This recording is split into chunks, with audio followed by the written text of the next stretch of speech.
আসলে এই ধরনের মহৎ কাজ কিন্তু খুব কমই হয় পল্লী এলাকায়। আমি আজকে যারা এই আয়োজনটা করেছেন, আমি আমার দলের পক্ষ থেকে তাদেরকে আন্তরিকভাবে ধন্যবাদ জানাই। আয়োজন করেছেন আমার আমার দলের এক ভাই রফিক ভাই, ওনার সাথে আমি দীর্ঘদিন যাবত রাজনীতি করি। এই রফিক ভাইয়ের আপন ভাগিনা, সেই সুবাদে আমি তাকে মামা মামা ডাকি, ভাগিনা ভাগিনা ডাকি। তার সাথে আমার বেশি দিনের পরিচয় না, হয়তো আজকে নিয়ে দুইবার দেখা হয়েছে। তো ওনার যে একটা মহৎ কাজ নিয়ে আগে এগিয়ে আসছেন, আসলে একটা মানে ধন্যবাদ পাওয়ার যোগ্য। আমি শুনেছি এই মহৎ কাজটা নাকি নিয়ে প্রতি বছরই করে থাকেন। এই ধরনের কাজ কিন্তু আল্লাহর দরবারে কবুল হয়, প্রতি বছরই করে থাকেন। আমি ওনাকে আরো অনুরোধ করব, ওনার জন্য আগামী দিনগুলোতেও এরকম ভাবে আমাদের অন্ধকল্যাণ এই সমিতির পক্ষ থেকে আমাদেরকে যেন এই সেবা দিয়ে থাকেন। এখানে বৃদ্ধ মারা বসে আছেন, বৃদ্ধ বাবারা বসে আছেন, তাদেরকে সেবা করার কয়জনের শক্তি আছে, কয়জনের ভাগ্যে আছে বলেন? আমি আমার এই ভাগিনাকে বলবো আগামীতে জন্য আরো মানে দীর্ঘ অপসারিত করে যেন আমাদের এই আয়োজনটা করা হয় এবং এই চিকিৎসাটা নেওয়া হয়। সম্মানিত সুধী মন্ডলী, আমি আসলে বেশি বক্তব্য রাখবো না। বক্তব্য রাখবো ভাই, আমি দল বল বুঝি না। যেই দলে আসে তাদের কাছে আমরা কি চাই? তাদের কাছে আমরা রাস্তাঘাট, স্কুল, কলেজ, মাদ্রাসা চাই, সেটাই তো। তা আমি বলবো আমার এখানে আজকে যিনি প্রধান অতিথি আছেন, ওনাকে বলবো, আমিও ওনার কাছে একটা অনুরোধ রাখবো, ভাই আমরা দেখলাম এই দিকটা যে গাড়ি নিয়ে আসছি, আমাদের কি বেহাল অবস্থায় ছিল। এই গ্রামে তো আল্লাহ করলে সুনাম ধন্য আমাদের আইনমন্ত্রী ছিলেন এবং আমাদের সাবেক যে শেখ হাসিনা ছিলেন, ওনার খুব কাছের লোক ছিলেন। ভাই ওই আমতলি আম কিন্তু কম বেচা হয় নাকি, তা ওইটাই ধরে নিতে হবে আর কি। ওনা যদি মনে করতো যে আমাদের কসবাটাকে স্বর্ণ দিয়ে বাঁধাবে, সেটা ওনা পারতেন, কিন্তু করেন না কেন জানি না। তবে যাক, অচিরে যদি আবার আসেন তারা হয়তো করবেন। আমরা এখন ক্ষমতায় আছি, আমাদের দল ক্ষমতা আছে, ইনশাল্লাহ আমরা আমাদের সাধ্য মতো যতটুকু এই রাস্তাঘাট, স্কুল, কলেজ, মাদ্রাসায় যতটুকু উপকার করার, উন্নয়ন করার, সেটুকু আমরা করবো ইনশাল্লাহ।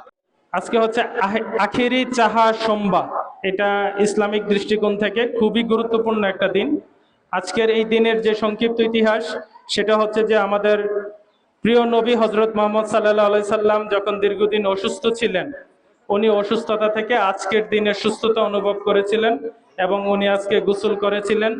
গোসল করে উনি সুস্থতা অনুভব করার পরে ওনার সাহাবীরা আনন্দে খুশিতে গরিব অসহায় মানুষের মাঝে দান খয়রাত করেছিলেন, তারা আনন্দ উল্লাস করেছিলেন। তো আজকের দিনটা আমরা বেছে নিয়ে আজকের এই অনুষ্ঠানটার আয়োজন করেছি। আর আপনারা বরাবরই আমাকে সহযোগিতা করেছেন। আমরা চেষ্টা করেছি গ্রামের মানুষকে নিয়ে একই প্ল্যাটফর্মে সকল মতের ঊর্ধ্বে উঠে এই অনুষ্ঠানটা করার জন্য। আপনারা আমাকে সবসময় সহযোগিতা করেছেন, আমি আপনাদের প্রতি কৃতজ্ঞতা পোষণ করছি। আপনাদের যদি এই সমর্থন অব্যাহত থাকে, আজকের প্রধান অতিথি এখানে আছেন এবং বিশেষ অতিথি যারা আছেন, তাদের সম্মানার্থে আমি ঘোষণা দিচ্ছি, ইতিমধ্যে আমি কথা বলেছি, শুধু চক্ষু না, মেডিসিন, চর্মরোগ এবং অর্থোপেডিক সহ কুমিল্লা ময়নামতি মেডিকেল কলেজ হাসপাতালের পক্ষ থেকে তারা আমার গ্রামে একটি বিনামূল্যে মেডিকেল ক্যাম্প করবে। আপনারা সবাই খুশি হয়েছেন? শুধু এরই মধ্যে আমরা করে ফেলতাম, আমাদের এই বাগড়া টু কুমিল্লার যে রাস্তাটা খারাপ, তার কারণে এটা একটু বিলম্বিত হচ্ছে। যদি রাস্তাটা সংস্কার হয়, তারা এসে আমাদের এখানে এই ক্যাম্পটা করবে। আরেকটা বিষয় আমার মাঝে এসেছে যে আমাদের গ্রামের খুবই হতদরিদ্র, তার নাম হচ্ছে সুইটি আক্তার, বাবার নাম হচ্ছে রমজান। তো তার চিকিৎসার ব্যয় বহন করতে পারছে না, তার মনে হয় যে হার্টের ছিদ্র আছে, হার্টের ছিদ্রের অপারেশন করতে হবে। তো আমি আজকের আসো, তুমি যে আসো, সামনে আসো।